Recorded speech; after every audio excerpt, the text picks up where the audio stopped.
My favorite part is when he talks about how good I am at what I do.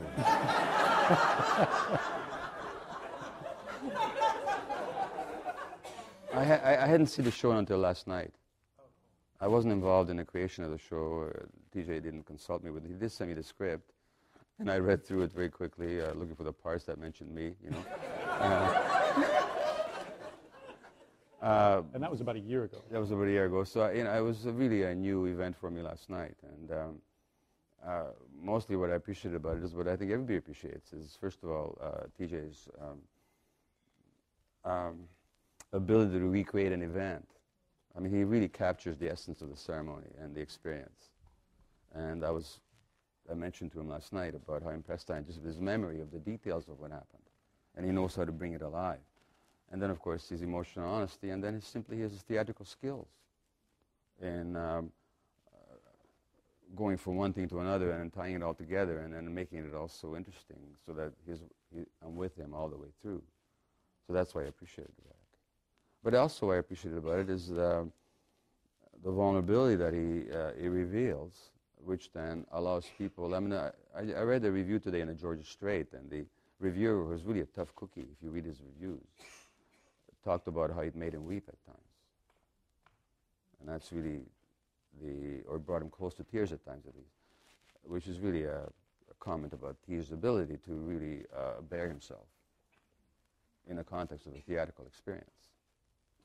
So that's what I appreciated about it. One of the things that I really struggled to recreate was your dialoguing with people, and what I've come to think of as your psychological detective work. Yeah. Because a lot of people at that retreat, and I think in general, don't necessarily know, and I'm one of them, what was at the root of their behavior. Yeah. So I think the benefit of it being a group is I could see you do this with person after person, and inevitably you start asking some of these questions to yourself. Yeah. How did you learn how to do that? And I've been rereading your books, and some of it's in there too, like in When the Body Says No, your dialogue with Betty Krawczyk, is that how it's Krawczyk, yeah. Is if anybody hasn't read When the Body Says No, read the chapter where because it's transcription of dialogue, and you're doing exactly that. And she's defending the way her mother raised her, and you're challenging her, but respectfully, and then the truth comes out. You know, it's not something I learned, it's just something I developed. I've had no formal training in psychotherapy, ever. So it's just something I developed through my medical work, seeing that behind illness there's always a story. Illness doesn't come randomly to anybody. Cancer and multiple sclerosis and rheumatoid arthritis and asthma always tell a story.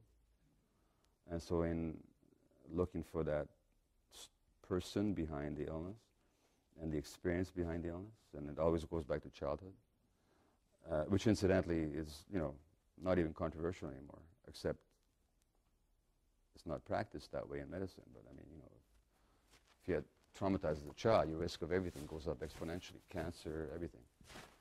Canadian studies showed that people who were abused as kids, the risk of cancer goes up 50%. And there's reasons for that. So I began to notice that in my practice and began to look for it. I've certainly been through my own share of therapy, and I've learned from the therapists that I've worked with. I'm grateful for that. I've also learned sometimes from how not to do therapy from the therapist I work with. But that's okay, and I've certainly made my share of mistakes.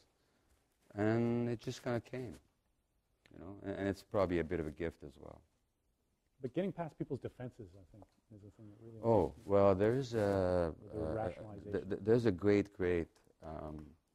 spiritual teacher called A.H. Almas. Anybody knows about Almas's work? A-L-M-A-S, you do, yeah. He says somewhere that only when there's compassion present will people allow themselves to see the truth.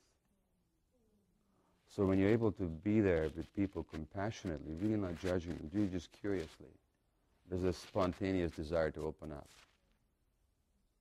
That's not a technique, that's just the kind of presence that I'm usually able to manifest in my work, less so in my personal life.